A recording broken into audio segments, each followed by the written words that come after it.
Hi, this is Alessio. Hope you're well. In this video, I want to take a brief look at the chart of Bitcoin and explain what I think is likely happening here on the chart of Bitcoin, especially after today's more recent action, what we're seeing here, this current decline, which has everybody scratching their heads right now.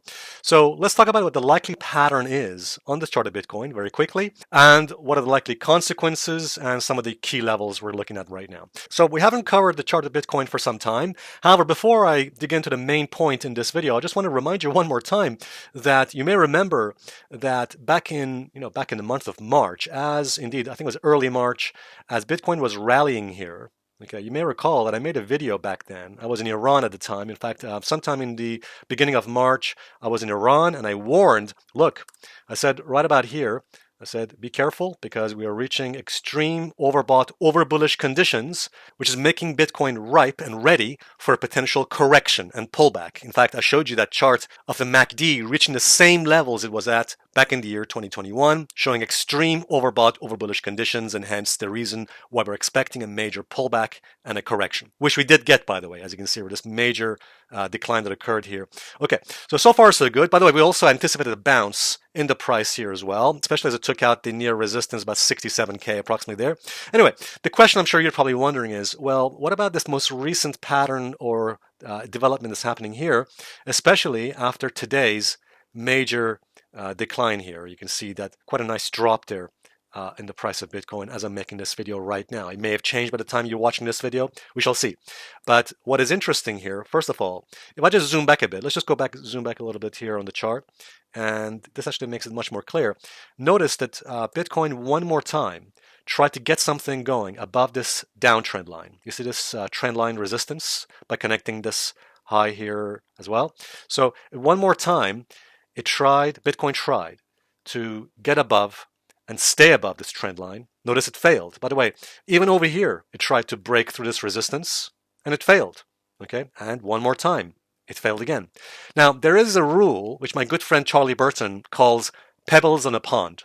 The pebbles on a pond method essentially says the more times price comes to test the key level, the more likely it is that the next time price comes to test that level, it may actually try to break it. Okay, so in other words, the more times price has come to test this trend line resistance, if Bitcoin comes one more time to test this level of resistance, probably this trend line or even these prior highs, okay? So the next time, if you see Bitcoin price coming back up to test this level of resistance, then probably the next time it might be successful. Okay, again, pebbles in the pond theory by Charlie Burton. So just to mention that, I'm not saying Bitcoin will definitely come back up and test that level. All I'm saying is be aware of it if Bitcoin comes up to test that level of resistance, and especially this trend line resistance we're seeing here, which, by the way, twice, or at least quite a number of times, it's failed to get above that level of resistance. Okay, now what is interesting here is this. So let me just zoom in here on this chart. All right, so what is interesting about this is that, first of all, I think today's decline, today's drop, I think it's washed out the sentiment. I think quite a lot of people are getting bearish right now on Bitcoin because of this drop we saw today, which is good because we need to see a washout of over bullish sentiment. So about here, I would say here and here, we saw a lot of over bullishness, over optimistic, greedy sentiment. And I think today's decline, today's drop on Bitcoin has probably made a lot of people pessimistic and perhaps fearful of Bitcoin. And I think it's going to show up probably in the comments and probably in social media in general. But I want to explain to you what I think the patterns that are forming here on Bitcoin could be telling us. And I think it's a bit early at this point to make up my mind about the two patterns I'm going to mention in this video. I'm going to keep this video as short as possible. I don't want to go too much detail. But essentially all I want to say is this. There are two possibilities or probabilities here on Bitcoin. The first is that perhaps what's happening here on Bitcoin, that this drop from, in other words, from May, was part of a large or medium ABC pattern. Okay, so it's possible what we're dealing with here is something like a corrective pattern. Okay, so A wave, all right. Sorry for my handwriting here. A wave, B wave, C wave, as part of a large consolidation ABC pattern, which could be part of a wave 4. Sometimes wave 4 corrections can be flat ABC patterns like this, which, by the way, would mean that this could be a wave 1, a smaller degree wave 1, a smaller degree wave 2, perhaps a smaller degree wave 3, and a smaller degree wave 4, we shall see. And as long as Bitcoin, as long as the C wave here, potential C wave, as long as it does not drop below 65K, then there's a chance this pattern here, this ABC correction, may be correct. By the way, this pattern would suggest that there may be a likely wave 5 coming to take out the prior high, in other words, the most recent high, the most recent resistance here, about 72K. Okay, so if this pattern is correct, if this is the correct potential movement and wave count here on Bitcoin at the moment, then we need to see confirmation. I need to see confirmation by taking out the 72K level there, okay? So that's one possible scenario, one possible wave count or indeed potential. There's also another possibility, which is something you may not like.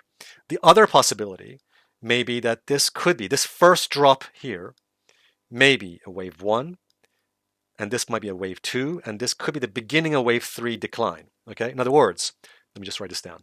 This could be 1, 2. By the way, notice that this rally here, this recent bounce, did not take out the prior high here that we had over here, okay? So this could potentially be a wave 1 and 2, wave 2 correction. And then this could be the start of a wave 3.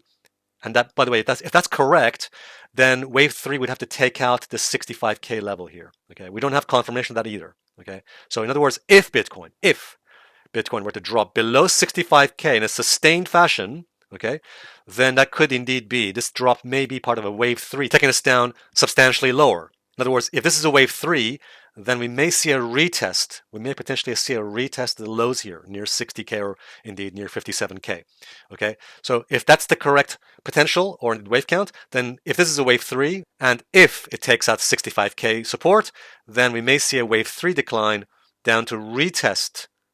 Okay, retest the lows we had in May near 60K and potentially even lower. Wave 3 can actually go even lower below the lows of May, if that's the correct wave count. Now, I know you're probably thinking, okay, Alessio, tell us which one you think is more likely. Because to be honest, guys, we don't yet have a lot of information to deal with here, okay? So usually in types of analysis that I do, I like to have as much information in my hands as possible to make a more probable case or scenario or forecast, okay? So at the moment, I don't have enough information. Why? Because as I just said, Bitcoin as yet is above support. It hasn't taken out 65K yet. So that's one thing. The other thing is we haven't taken out 72K resistance, which is the level I just mentioned earlier, this most recent high, just under 72K. We haven't taken that level out either, okay? But I'm going to give you what I think is my hunch, okay? So this is why my best guess, okay? And it's just a guess at the moment. All right, guys, I need confirmation. But here's what I'm going to say. I think it's less likely that what we're dealing with here is a wave 1, 2, and 3, the third wave taking us down here. Okay, I think it's less likely that this is a waves 1, 2, and 3 to the downside. Why? Because wave 2 does not usually retrace all the way, being so close to the prior beginning of a wave 1. Okay, in fact, usually wave 2 retraces. Let me just do this for you.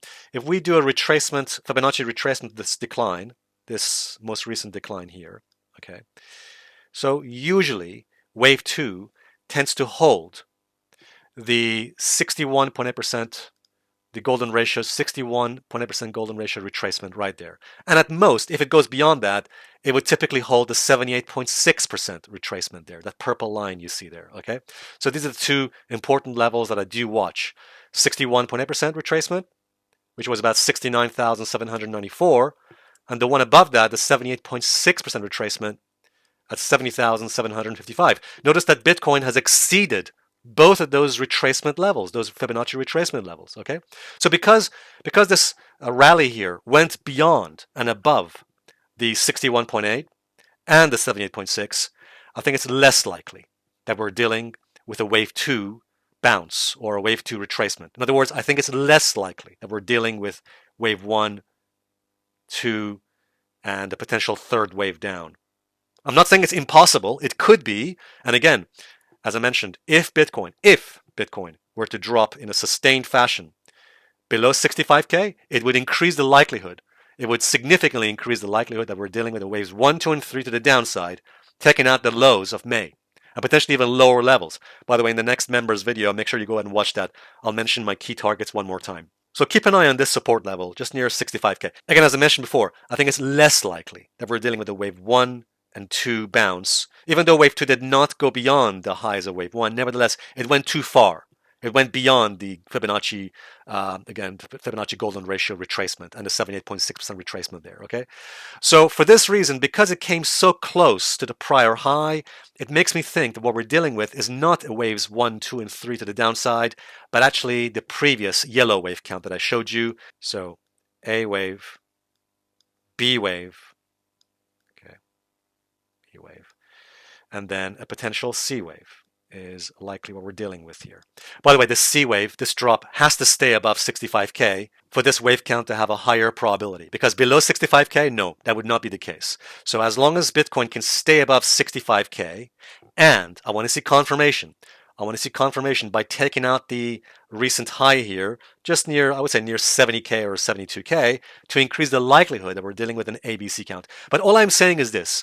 At the moment, because this bounce that we had here, by the way, this bounce also is composed of 3 waves, as you can see here. All right, because B waves are usually composed of 3 waves, as well as wave 2 as well.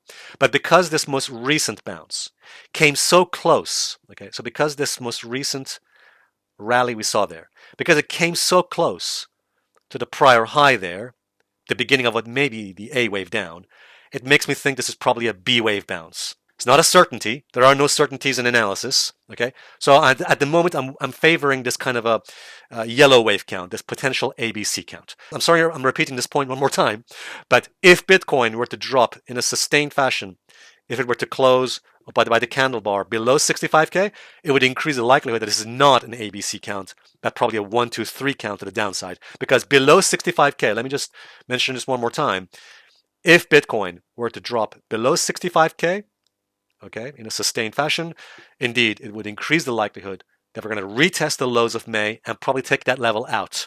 And we may even drop to the low 50s. Okay, so watch that level very carefully. Bitcoin has to stay above 65K to give bulls a chance, because below that level, forget it. The odds become much lower for taking out the prior high near 72K. So at the moment, I'm just going to wait for confirmation and wait to see what happens. I know I said earlier that my best guess, my hunch, is the yellow wave count for, again, the flat ABC count. But as I mentioned, I need to see confirmation. Confirmation means Bitcoin has to stay above 65K, very important, needs to stay above that, okay, above support, and also needs to take out, to confirm, at the very least needs to take out 70K or 70,700, and eventually, obviously, the near highs, near 72K. So I want to see confirmation, and as we know with Charlie's Pebbles in a Pond, if Bitcoin once again comes back up to retest this resistance level near 72K, then it's more likely to break through that level. And then if it can do that, if it can take out that level out, 72K, it actually could increase the likelihood for a move to the next resistance, which is near the 80K level. Okay, maybe the high 70s and perhaps near 80K.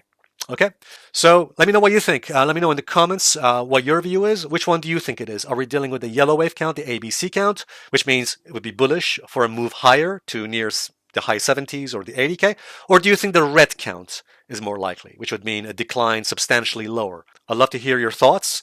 By the way, guys, make sure you go ahead and check out the next members video on Sunday, because I'm going to go into more detail with a long-term picture and the wave counts on Bitcoin. We'll cover the chart of stock markets and gold, probably silver as well, in the next members video on Sunday.